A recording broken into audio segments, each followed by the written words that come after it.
नमस्कार, आप देख रहे हैं नेक्स्ट 9 न्यूज़। मेरा नाम है दीपक गुप्ता। सत्ता के खेल के खास प्रोग्राम में आज चर्चा करेंगे महाराष्ट्र की सियासी सत्ता में सबसे बड़े मुद्दे के बारे में।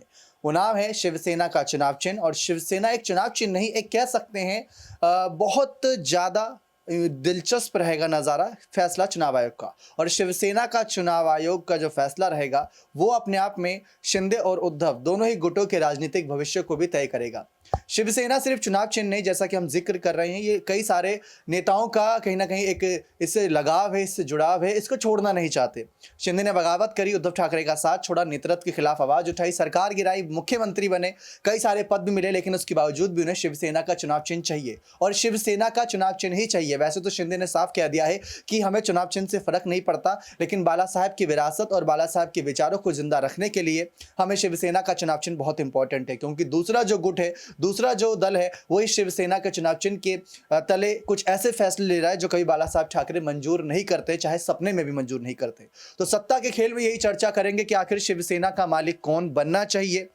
ये सवाल आपसे भी रहेगा दर्शकों, लेकिन यहाँ पर हम न्यूज़ रूम में मौजूद हैं, तमाम सहयोगी सवालात करेंगे। महाराष्ट्र से जुड़ी तमाम जो अपडेट आप सभी तक पहुँचाते हैं, हमारे साथ मौजूद हैं अबरार। उनसे सीधा और पहला सवाल रहेगा कि आखिर वो किस तरीके से इस मुद्दे को देख रहे हैं। महाराष्ट्र की सियासी सत्ता में शिवसेना चुनाव चिन्ह क्यों इंपॉर्टेंट है, और शिवसेना का जो चुनाव आयोग अभी फैसला लेंगे और पहली जो सुनवाई हुई थी उसको ध्यान में रखकर आपको क्या लगता है कि शिवसेना का फैसला किसके हक में जा सकता है? देखिए, लगातार शिवसेना पार्टी के जो अध्यक्ष हैं, अब कह सकते हैं कि उद्धव ठाकरे नहीं रहे। हालांकि उनका अध्यक्ष पद का जो कार्यकाल था जनवरी 23 को ख़त्म हो गया, और ऐसे में कहा यह जा रहा है कि पार्टी को लेकर के जिस तरीके से वो तमाम रणनीतियां बना रहे, जिस तरीके से तमाम वादे उनके द्वारा किए गए थे, वो तमाम चीज़ें अब धरातल पर नज़र नहीं आती। और अभी की अगर बात की जाए तो जो बीते कई सुनवाइयों से ये लगातार जग जाहिर हो रहा है कि एकनाथ शिंदे का जो पक्ष है वो काफ़ी ज़्यादा मजबूत नजर आते, क्योंकि सत्ता में है वो, और जाहिर सी बात है कि सत्ता में रहते हुए बहुत सारी चीज़ें आसान उनके लिए इस वक्त नजर आ रही है। जहाँ तक विधान परिषद के शिवसेना कार्यालय की बात की जाए नागपुर में, उस पर जो है एकनाथ शिंदे का कब्जा हो ही चुका है, जिस मामले को लेकर के खुद संजय राउत और उद्धव ठाकरे नागपुर पहुंचे भी थे। और अब भी एमसी में जो कार्यालय था शिवसेना का, उस पर भी एकनाथ शिंदे कब्जा करने की कोशिश कर रहे हैं। और ऐसे में कहा यह जा रहा है कि लगातार इस तरीके से शिवसेना कार्यालयों पर कब्जा करके उद्धव ठाकरे पर सियासी दबाव बनाया जा रहा है। लेकिन इन तमाम मुद्दों को देखते हुए आदित्य ठाकरे का अगर जिक्र करूँ मैं यहाँ पर, वो पूरी तरीके से काफ़ी ज़्यादा आक्रामक नजर आते हैं। सीधे तौर पर उन्होंने एकनाथ शिंदे को जो है एक धमकी भरी लहजे में कह दिया कि वो उनके खिलाफ चुनाव लड़कर जो है जीत करके दिखाए, वर्ली जो उनकी विधानसभा सीट है वहाँ से। अब ऐसे में कहा जा रहा है कि जो आने वाले समय में जो चुनाव आयोग में सुनवाई होने वाली है 14 फरवरी को, उसमें यह तय हो जाएगा कि दरअसल ये जो एक लंबी लड़ाई लड़ी जा रही है उद्धव ठाकरे के द्वारा, एकनाथ शिंदे के द्वारा, इसका अंत किस तरीके से होगा। और अभी की अगर बात की जाए तो उद्धव ठाकरे के फिलहाल ये मामला इतना ज़्यादा आसान नहीं है, क्योंकि चुनाव आयोग का जो रुख है वो साफ ये बतला रहा है कि एकनाथ शिंदे के पक्ष में कहीं ना कहीं माहौल इस वक्त बनता नजर आ रहा है। जी, सवाल यहाँ पर अबरार ने खड़ा किया है, जिस तरीके से 14 तारीख को एक बड़ी कार्रवाई होगी, उस कार्रवाई पर देखना ये दिलचस्प रहेगा कि आखिर फैसला किसके हक में और किसके खिलाफ जाता है। और कुछ जानकारियां भी यहाँ पर अबरार ने दी, और वो जानकारियां भी अपने आप में बहुत ज़्यादा इंपॉर्टेंट है। सबसे पहले आपको बता दें कि इस समय शिवसेना को लेकर जो उन्होंने बातें करी कि कार्यालय पर कब्जा कर रहे हैं, वो एक वर्ड यूज़ कर रहे थे, कब्जे का। तो ये कब्जा, जैसा कि हमने देखा मुख्यमंत्री कुर्सी पर भी यहाँ पर उद्धव ठाकरे के खिलाफ एकनाथ शिंदे ने अपनी धाक जमाई, बीजेपी को भी मजबूर कर दिया घुटने टेकने पर और उनके हक में फैसला लेने पर, मुख्यमंत्री पद पर फैसला सुनाया। अब ये भी कहा जा रहा है कि जिस तरीके से भारतीय जनता पार्टी सत्ता में है, शिंदे सरकार सत्ता में है, चुनाव आयोग भी कहीं ना कहीं सत्ता को ध्यान में रखकर ही फैसला कर सकता है। पिछली सुनवाई हुई थी, उससे तमाम जो जानकारियां निकलकर सामने आई थी हमने आपको दी थी, लेकिन अबरार ने अपने सवालों में एक बात साफ नहीं करी कि आखिर शिवसेना का मालिक आधिकारिक तौर पर अब किसे चुना जाएगा। वैसे तो शिवसेना का चुनाव चिन्ह भी फ्रीज पड़ा है। सीधा सवाल यही प्रांशी से रहेगा, शिवसेना का मालिक को लेकर आपने रश्मि ठाकरे को लेकर भी जानकारी दी, राज ठाकरे को लेकर भी जानकारी दी, आदित्य को भी इसमें आगे रखा था, शिंदे और यहाँ पर उद्धव तो आगे चल ही रहे हैं। खैर, उद्धव ठाकरे का कार्यकाल भी खत्म हो चुका है, शिवसेना का चुनाव चिन्ह फ्रीज हुआ पड़ा है। तो इन सबको देखते हुए आपको क्या लग रहा है कि जो अब यहाँ पर तमाम जानकारियाँ सामने आ रही, उसमें शिवसेना का आधिकारिक तौर पर जो असली मालिक होगा, मुद्दों को ध्यान में रखकर वो कौन होगा? देखिए, अगर मुद्दों पर गौर किया जाए तो कहीं न कहीं शिवसेना का असली मालिक एक बार फिर से उद्धव को ही बनाया जा सकता है, क्योंकि आदित्य ठाकरे को अभी उतना अनुभव नहीं है। बाला साहब ठाकरे जी जब से इस दुनिया को छोड़कर गए हैं, तब से उत्तराधिकारी के तौर पर इस पद को उद्धव ने ही संभाला है। रश्मि ठाकरे के बारे में अगर बात की जाए तो रश्मि को वह आगे रखना ज़रूर चाहेंगे, क्योंकि ये कहा जा रहा है कि आगामी बीएमसी चुनाव में स्टार प्रचारक के तौर पर वह देखी जा सकती हैं।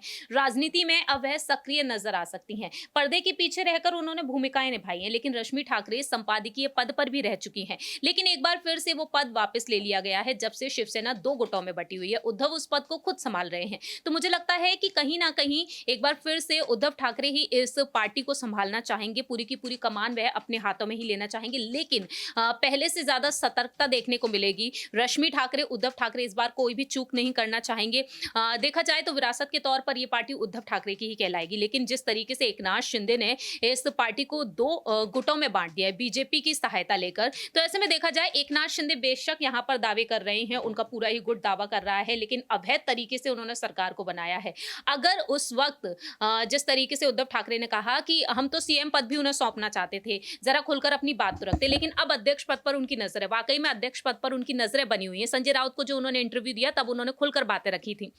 लेकिन देखा जाए तो उस वक्त उद्धव ठाकरे खुद उन्हें सीएम पद सौंप देते, तो शायद कहीं ना कहीं तब भी वही यहाँ पर मालिक कहलाते। लेकिन एकनाथ शिंदे ने बहुमत के आधार पर दावा कर दिया है, लेकिन बहुमत के आधार पर भी देखा जाए तो ये जो शिवसेना है वो यहाँ पर उनकी पूरी की पूरी नहीं हो सकती है। मालिक वह नहीं कहला सकते हैं, क्योंकि आपने बगावत करके यहाँ पर अपनी सरकार बनाई है। तो उस लिहाज से देखा जाए, रूल्स को देखते हुए अगर बात की जाए तो यहाँ पर आज भी वह असली मालिक नहीं कहलाएंगे। कहीं ना कहीं आज भी उद्धव ठाकरे ही कहलाएंगे, क्योंकि उद्धव ठाकरे ने यहाँ पर देखा जाए तो काफी परेशानियों का सामना भी किया है और उन्होंने काफी कुछ खोया है। पहले मुख्यमंत्री पद से खुद पर खुद इस्तीफा दे देना, बाद में सभी लोग उनका साथ जिस तरीके से छोड़कर जा रहे हैं, तो उस लिहाज से देखा जाए तो यहाँ पर शिवसेना उन्हीं की कहलाएगी। और इसे छीनने के लिए उद्धव ठाकरे को एक बड़ी रणनीति बनाने की बेहद जरूरत पड़ती है। बीएमसी चुनाव को लेकर एक आखिरी अपडेट आपसे आना चाहेंगे कि बीएमसी चुनाव को लेकर अभी कोई ऐसी अपडेट या ऐसी कोई हलचल जिससे शिंदे और उद्धव गुट दोनों एक्टिव हो चुका, जैसे कि कुछ गठबंधन का ऐलान यहाँ पर उद्धव ठाकरे ने किया, लेकिन शिंदे बीजेपी के साथ ही यहाँ पर खुश नजर आ रहे हैं, राज ठाकरे को साथ लाना चाहते हैं ताकि ठाकरे एक नाम जुड़ जाता है तो वो उसका असर दिखेगा। तो बीएमसी चुनाव को लेकर कोई अपडेट? सबसे पहले तो राज ठाकरे को लेकर अगर गौर किया जाए तो पुणे के दौरे पर वह अक्सर नजर आते रहते। बीते कुछ दिनों पहले भी वह पुणे के दौरे पर पहुंचे, वहां पर उन्होंने कार्यकर्ताओं के साथ बैठक की और उन्होंने ये अपील रखी है कि कहीं ना कहीं अपनी पार्टी को मजबूत बनाना है, बीएमसी चुनाव में अकेले ही अपनी पार्टी को उतारना है। तो राज ठाकरे की तरफ से ये बात क्लियर हो चुकी है कि बीएमसी चुनाव में वह अकेले ही उतरेंगे। शिंदे गुट के साथ, बीजेपी के साथ उनकी पार्टी का कोई गठबंधन नहीं होगा। बेशक यहाँ पर शिंदे की तरफ से, फडणवीस की तरफ से तमाम प्रयास किए जा रहे हों, और दूसरी ही तरफ देखा जाए तो उद्धव खेमे की तरफ वह वापस रुख नहीं करना चाहेंगे। 2004 में उन्होंने खुद अपनी मर्जी से पार्टी का गठन किया था। शर्मिला ठाकरे ने बेशक ये बात कही हो कि प्रस्ताव मिले तो इस पर विचार विमर्श किया जाएगा, लेकिन मुझे लगता है कि विचार विमर्श करने में भी काफ़ी देरी लगेगी, क्योंकि 2004 में उन्होंने अपनी पार्टी का यहाँ पर गठन किया और अभी वह अपनी पार्टी को मजबूती से पेश करते हुए नजर आ रहे हैं। और बीएमसी चुनाव को लेकर देखा जाए तो अभी तक तारीखों का ऐलान नहीं हुआ है। हाल ही में जो वहाँ पर नगर निकाय चुनाव हुए हैं उसमें हमने देखा कि एमवीए वहाँ पर किस तरह से जीत बोलती हुई नजर आई है, जो बीजेपी के लिए झटके से कम नहीं माना जाता। तो कहीं ना कहीं आज भी महाराष्ट्र की आवाम ये साबित करती हुई नजर आई है कि महाविकास अघाड़ी गठबंधन को वह आज भी काफी मानते हैं। तो अब देखा जाए यहाँ पर एक तरीके से नगर निकाय चुनाव से बीजेपी की जो शुरुआत रही, अब यहाँ पर और भी कड़ी मेहनत करने की जरूरत है। 2024 में विधानसभा चुनाव होंगे और लोकसभा चुनाव भी होने वाले हैं, तो ऐसे में मुझे लगता है कि पीएम नरेंद्र मोदी के और भी अधिक दौरे यहाँ पर देखने को मिल सकते हैं। बहुत बहुत शुक्रिया। बीएमसी चुनाव को लेकर आखिरी यहाँ पर कह सकते हैं सवाल इसलिए था क्योंकि बीएमसी चुनाव में शिवसेना का बहुत अच्छा दबदबा रहा। बीजेपी धीरे धीरे पकड़ बना रही है। इसका सीधा संकेत ये जा रहा है, पहले भी जो रिपोर्ट सामने आई थी कि शिंदे को शिवसेना का मालिक बनाकर शिंदे का ज़्यादा से ज़्यादा इस्तेमाल किया जाएगा, यूज़ एंड थ्रो किया जाएगा। ऐसे शब्दों का इस्तेमाल कई सारे नेताओं ने किया था जब शिंदे बीजेपी के समर्थन में आए थे, लेकिन शिंदे गुट की तरफ से बात की गई थी कि हम यूज़ एंड थ्रो नहीं होंगे, हम अपने हक की लड़ाई लड़ेंगे। अगर हमें लगेगा हमारे साथ कुछ गलत हो रहा है तो हम पार्टी का साथ छोड़ना भी मुनासिब समझेंगे। तो ये सारी बातें थी शिवसेना को लेकर। अब देखते हैं चुनाव आयोग की अगर कोई आखिरी जानकारी सामने आती है या कोई सुनवाई आखिरी तौर पर सामने आती है तो क्या होती है, क्योंकि सुनवाई हो रही है, सुनवाई लगातार हो रही है, तारीखों पर तारीखें मिल रही हैं, लेकिन शिवसेना का चुनाव चिन्ह फ्रीज हुआ पड़ा है। अभी हाल ही में एमएलसी चुनाव की जो ताज़ा खबर सामने आई उसमें महाविकास अघाड़ी सरकार को फायदा मिला, लेकिन शिवसेना के तौर पर उद्धव या शिंदे किसे आप देखते हैं शिवसेना के मालिक के पद पर? अपनी राय कमेंट सेक्शन में जरूर रखिएगा। बहुत बहुत धन्यवाद।